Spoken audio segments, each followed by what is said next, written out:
Herkese merhaba arkadaşlar, kanalımıza hoş geldiniz. Kim Milyoner Olmak İster yarışmasında Mert Ramazan Demir benzerliği sanal medyada olay oldu.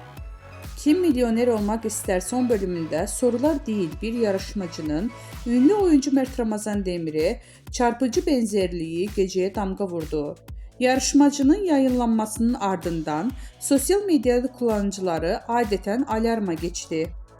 Yeni bölümleriyle ekrana gelen yarışmalardan büyük ödül için verdiğim mücadeleler her zamanki gibi heyecan yarattı. Ancak asıl konuşulan yarışmacılardan birinin Mert Ramazan Demir'e neredeyse birebir benzemesi oldu. Mimikleri, duruşu, yüz hatları, bakışları seyirciler arasında büyük şaşkınlık yarattı. Kullanıcılar gerçek Mert Ramazan Demir mi yarışmada? Bu benzerlik tesadüf olamaz. İkizini bulmuşlar resmen gibi yorumlar paylaşıldı.